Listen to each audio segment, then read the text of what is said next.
Fishy, fishy, fishy!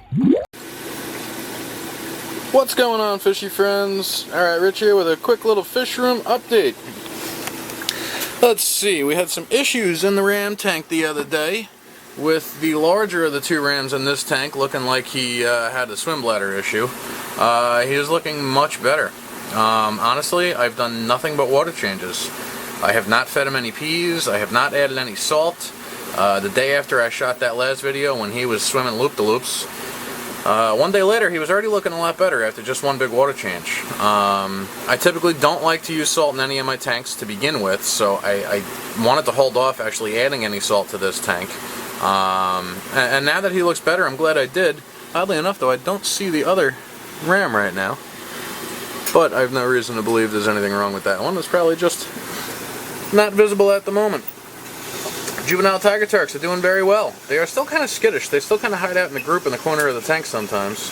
But they're putting on some size, they're rounding off, their shapes are starting to look real good. And I'm quite happy with these fish. I gotta get these guys moved up into a larger tank soon. The red covers over here, yesterday or maybe the day before, they were pecking at the cone looking like they were gonna spawn, but they have not spawned again. I don't know, not much else to say about that. They're looking good, they're looking healthy, but they're not spawning for me. The rams over here have spawned again for me. This time they chose to spawn over here in the flower pot. I had noticed yesterday that the two of them were looking a little frisky, and I had anticipated that they might spawn for me. Last time they had spawned about a week and a half, 2 weeks ago now. It was over here on that flat rock. This time they did it inside the flower pot, and I am still worried about these snails in this tank. There's already a snail in the pot, it's probably munching on a couple of eggs. I'm undecided if I'm going to attempt to artificially rear these, in that I would take out the flower pot, put it into a different tank with a good air stone in it, you know, keep it up to temp, probably add some ethylene blue to make sure the eggs don't fungus over. That is a possibility to do with eggs. But for now, I don't think I'm going to do that. Ideally, I'd like to be able to see these fish do what they're supposed to do and parent. It does look like they are less aggressive towards each other, the parents that is, now that there's eggs in the tank. Last time they were chasing each other around and were really aggressive towards each other. This time they kind of seem to be taking turns watching over the eggs. I think they know that that snail is not a friend, and they're kind of pissed off by him. The female looks a little beat up. I had noticed she looked real beat up last week, 1 or 2 days after they had laid eggs, and I think that was because of the aggression from the male trying to vigorously defend his territory and defend the eggs. Her pectoral fins look a little ragged again. It's tough to tell because the light sucks in this tank, but you can see they've switched on and off about 4 different times in the 30 or so seconds I've been looking at the tank. One of them guards the eggs, the other one goes and scouts out the tank, make sure there's nothing to worry about. I'm not sure if she's gobbling up eggs right now or if she's fanning them. I think she's just fanning them. But hopefully they're able to figure it out sooner or later. I'm not going to hold my breath and say that this is going to be a successful spawn this time. But hopefully these two figure it out and keep on trying for me at the very least. Be nice to see that. What else? Speaking of hopefully they keep on trying for me. These two over here... Very hard to film this tank because of the glare. These two over here looked like they were pecking at the cone the other day too and getting ready to lay for me again. But alas, that has not actually happened.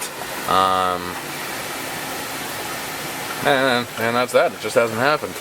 This tank I have not touched since the last time I talked about what a state of disrepair it was in. I lost the female Episto that was in here. I honestly think she died of loneliness and or a lack of attention on my part. So that sucks. But like I've said in the past, I was sort of dismayed after I lost the male Epistogramma cockatoides that I had in this tank. That was a very sudden, unexpected death. That was happened right when he and the female that was in this tank were spawning for me on a regular basis. So I was very unhappy to find that male dead. And here we are a few months later, and now the female is also dead, so that really sucks. I do have a couple of other Epistogramma cockatoides that I'm growing out, slowly but surely, and I think there's only 2 left in this tank now, which is very unfortunate from the 6 or 7 that I had started with. But I got these guys as tiny, minuscule little, I wouldn't even call them juveniles, they were essentially fry. So they're finally putting on some size and looking like some Apistogramma should. So far there's not much color on anybody. So we'll see what happens as these two keep growing out. The other Apistogramma that I've been growing out are these Apistogramma trifasciata. And I honestly don't know too much about these guys and what their full adult color is going to look like. I don't think they're nearly as colorful and visually striking as the Cockatoides can be. But they should get some blue shimmer, I think, somewhere along the body. And they're starting to display that every once in a while. But they're growing well, they're looking real good. What else? The red cherries? The red cherries are looking real good. Again, my only complaint is my choice of substrate. There's probably half a dozen shrimp down here on the substrate, and you can barely even see them because they blend in. But everybody's doing very well in this tank. And I'm noticing at least one red cherry shrimp still here in the neon tetra tank, which is kind of a surprise. I did not expect the 3 shrimp that I put in this tank to make it. But I tried throwing them up there anyway as an experiment to see what would happen. And so far so good. What I do think is happening in this tank is I think my assassin snails are breeding, which I honestly didn't think that could happen in freshwater. For some reason I thought they needed to be moved into brackish water or something like that. I don't remember exactly how many assassins I put in this tank to begin with, but I've got a big mix of sizes now, so I'm 99% sure that they've been breeding for me. There's a big pile of uneaten food right here where a couple of these snails are congregating, including that pond snail, bladder snail, I don't know, it's a pest, whatever the heck it is. That's why I added some of the assassins, and you can see they've been doing a good job. There's a lot of empty, dead snail shells. So the assassins have been doing their job, and like I said, I think they're starting to breed for me, which is kind of cool. You can see one there in the shadow of the driftwood, one in front of the driftwood, another little juvenile Endor baby right there, another one there, and then one of the larger adults as a comparison. It's been, I don't know, 2 or 3 months I guess since I added these assassin snails, and they were roughly all the size of that one adult on the glass there. So obviously these little tiny ones are coming from somewhere, and not too many guesses as to how you get tiny snails from big snails. It's weird, all the neons are congregating in the back right now. That's unlike them, they don't usually hide in that dark corner. What else we got? The endlers. Black bar endlers are doing real well, as are the cherry shrimp in this tank. These are not very high grade cherries. I unfortunately didn't have any rhyme or reason when I put certain shrimp into certain tanks. I had added, well, I had purchased 40, I think, cherry shrimp, and threw the majority of them in here, which I wanted to be a dedicated cherry shrimp tank. And then I threw 3 cherries up there, 3 cherries down here, and I think 3 cherries in here. There's still at least one left in this tank. I don't see it right now. I did see it yesterday. It is a very, very striking red. And there's 1 or 2 very, very reds here in the Endler tank as well. That looks like a female that's saddled right now. But they're definitely breeding along with the Endlers. So there's a ton of juvenile shrimp, there's a ton of juvenile Endlers. It's just a whole lot of activity in this tank. If you look all the way in the back there, I don't even think the camera will pick it up, but there's some newborn fry all the way back there, probably born in the past, I don't know, day or 2. And these guys are doing really, really well. I got an auto feeder on this tank. I try to feed it manually on top of that. And I'm happy with the way they're turning out. I would like to try to get another strain of Endlers perhaps and keep them over here in this tank. But there was a place, I forget the name of it, a place I found online, and I forget the particular strain of Endler. It was some type of, I don't know, blue bolt Endler or something like that perhaps. I don't quote me on the term there, I think that's wrong. But it was a beautiful fish, and I was hoping to get some of them.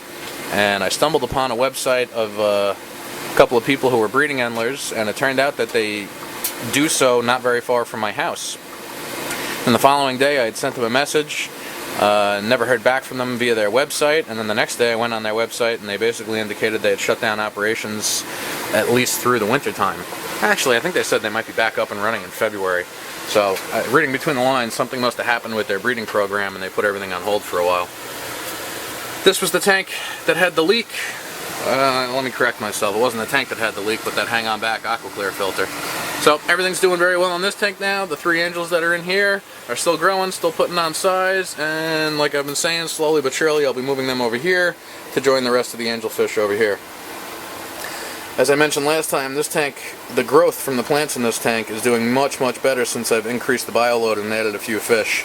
I think the increased nitrogen levels and the increased amount of nitrate that is now in the tank as a result of there being more fish producing waste, and the nitrogen cycle, the waste produces ammonia, beneficial bacteria converts that ammonia to nitrite, a different form of beneficial bacteria converts that nitrite to nitrate, and then in a planted tank, the plants take in that nitrate as fertilizer.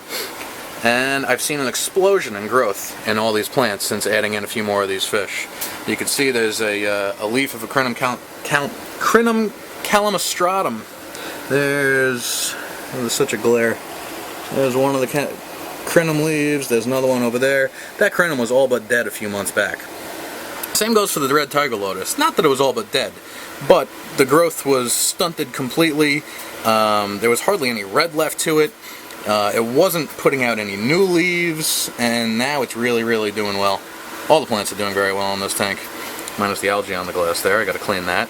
That's Cryptspiralis in the back. That is taken off and is even spiraling a little bit still for me the way it's supposed to.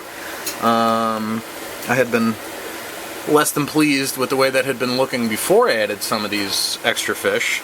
It sort of just looked like a Vallisneria, just like a long slender leaf, and it wasn't very striking. So it's doing much, much better. 72 bow front.